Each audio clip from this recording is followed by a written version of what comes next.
తెలుసు మీకు, గంజాయి మత్తుల్లో మాదక ద్రవ్యాల్లో ఉండదు. చాలా ఫ్రస్ట్రేషన్స్ ఉంటాయి మీ అందరికీ. నాకు ఫ్రస్ట్రేషన్స్ ఉండే 20s. నేను దాన్ని ఛానల్ చేశాను. మార్షల్ ఆర్ట్స్కి వెళ్ళాను. నేను ఒక్కడిని ఒక నిర్ణయం తీసుకొని నన్ను డిసిప్లిన్ చేసుకుంటే ఈరోజు నాకు ఇంతమంది నిలబడ్డారు. మీలో ఒక్కొక్కడు నేను నిర్ణయం తీసుకొని నేను ఒక్కడిని అంటే అది ఏ స్థాయికి వెళ్ళింది? ఒక దేశ ప్రధానమంత్రి గారికి మనం కూర్చుని దృష్టిలో పడేంత స్థాయికి వెళ్ళింది. అలాంటిది మీలో ఎంత నిగూఢమైన శక్తి ఉంది ఒక్కొక్కరిలో. నేను మిమ్మల్ని కోరుకునేది, మిమ్మల్ని పథకాల పేరు మీద మిమ్మల్ని మెత్తని వ్యక్తులుగా చేయడానికి నాకు ఇష్టం లేదు. నాకు పథకాలు మీరు నడిచే వరకే. మీరు ఒకసారి మీ స్వయం శక్తి మీద మీకు నడిచారా, ఎవరి అవసరం రాదు, రాకూడదు కూడా. అలాంటిది మీరు గుర్తుపెట్టుకుని, నేను దేహి అంటే బాగుంటుందా మీకు? నేను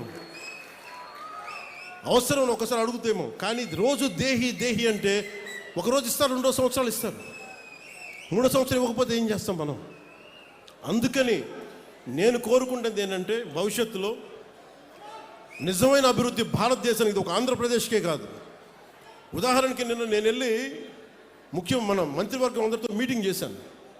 మీటింగ్ చేస్తే ఈరోజు వాళ్ళు చాలా గొప్పగా ఆర్భాటంగా 5 లక్షల ఉద్యోగాలు ఇచ్చామని చెప్పి సచివాలయాలని చెప్పారు. పోయినసారి వెళ్ళి చూస్తే వాస్తవానికి 4 లక్షల లోపే. ఇంకా 50,000 భర్తీ ఉంది ఒక చోట, ఒక పార్ట్లో. ఇవన్నీ చూస్తే వాళ్ళకి ఏ సర్వీస్ రూల్స్ అప్లై కావు. ఉట్టిపన్యానికి ఉద్యోగాలు ఇచ్చేశారు. ఎవరి దగ్గర నుంచి డబ్బులు తీసుకోవాలో తెలియదు, ఎవరు వాళ్ళకి హెడ్డో తెలియదు. ఇంత అగమ్య గోచరంగా ఒక పద్ధతి పాడు లేకుండా విభజించేశారు, ఉద్యోగాలు ఇచ్చేశారు. వాళ్ళకి ఎలా ప్రమోషన్స్ వస్తాయి, ఒక డిజిటల్ అసిస్టెంట్కి ప్రమోషన్ ఎలా వస్తుంది, లేదంటే ఈ కూర్చున్న ఒక సర్వే అసిస్టెంట్కి ఎలా ప్రమోషన్ వస్తుంది, ఏమి లేవు, సర్వీస్ రూల్సే లేవు. అంటే అలాంటి మీరు కూర్చొని తలలు నిమిరి, అంటే మీరు నాతో సహా ప్రతి రాజకీయ నాయకుడిని కూడా మీరు శల్య పరీక్షలు పెట్టాలి. యువత శల్య పరీక్ష మీరు పెట్టాలి. ఎందుకంటే మీరు బాధ్యతగా ఉంటే తప్ప నాయకులందరికీ భయం రాదు. నాతో సహా ముఖ్యమంత్రి గారు కానీ నేను కానీ శాసనసభలో ఇదే చెప్పాం. మేము తప్పు చేస్తే మేము బాధ్యత వహిస్తాం. మాతో కూడా ఎవరిని ఉపేక్షించడానికి ఎవరు ఉపేక్షించేది లేదు. అండ్ మేము దానికి అకౌంటబిలిటీ తీసుకుంటా ఉన్నాం. ఇది సాక్షాత్తు శాసనసభలో చెప్పాం. మేము శాసనసభలో ఏం మాట్లాడినా అది ఒక శాసనమే అవుతుంది. సో మేము తప్పు చేసినా, గౌరవ ముఖ్యమంత్రి గారు కూడా చెప్పింది, మేము ఎవరిని తప్పు చేసినా శిక్ష మాకు కూడా పడాల్సిందే. అలాంటిది ఎమ్మెల్యేల పనితీరు మీద కావచ్చు, కూటమి నాయకుల పనితీరు మీద కావచ్చు, మీరు ఓట్లేశారు, మీరు అడగాల్సిన అవసరం ఉంది. మీరు అలాగే ఒకటి, మీకు హక్కు ఉండాలి అంటే మీరు బాధ్యత కూడా చూపించాలి. రాజ్యాంగం ఈ రోజున కాన్స్టిట్యూషన్ డే, ఈ రోజున రాజ్యాంగ దినోత్సవం. రాజ్యాంగ దినం మనం ఏం చెప్తాం? రాజ్యాంగ దినోత్సవం మనకి మన ఫండమెంటల్ రైట్స్, నీ ప్రాథమిక హక్కులు, నువ్వు right to live, right to educate, ఇవన్నీ ఉంటాయి. అలాగే నీ బాధ్యతలు ఏంటి? అలాగే నేను ప్రతి పౌరుడు కూడా బాధ్యత ఏంటి? ఇక్కడున్న జెన్జీ యువతను అడుగుతున్నాను, మీ బాధ్యత.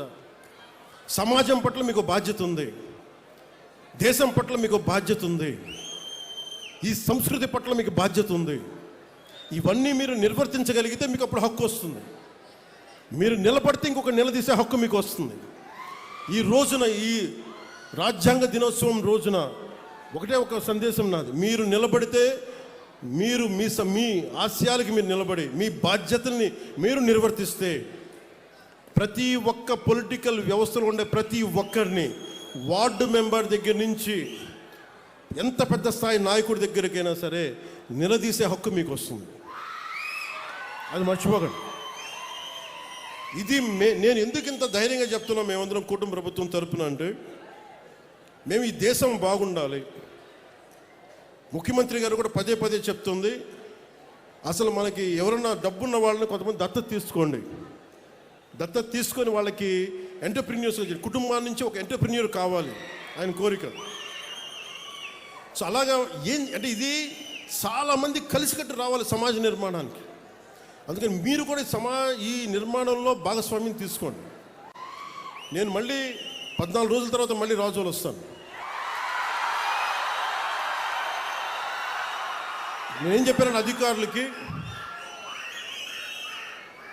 కోనసీమకి ఒక కాంప్రహెన్సివ్ ప్లాన్, ఒక సమగ్రమైన విధి విధానాలతోటి ముందు రైతాంగానికి, కొబ్బరి రైతాంగానికి కావాల్సిన విధి విధానాలతో ఒక ప్రణాళికతోటి 45 రోజుల్లో వస్తాం జనవరి పండగ తర్వాత. ఈ లోపల నేను 14 రోజుల తర్వాత వస్తాను. దానికి ఏం పనులు చేయమని చెప్పి అధికారులకి ఆదేశించాను. అలాగే మీకు కూడా మీరు నన్ను పని చేసుకునే వెసులుబాటు ఇవ్వండి చాలు. నాకు 2 ఇవ్వండి. మీరు నాకు పని చేసే వెసులుబాటు ఇవ్వండి. 2, 15 సంవత్సరాలు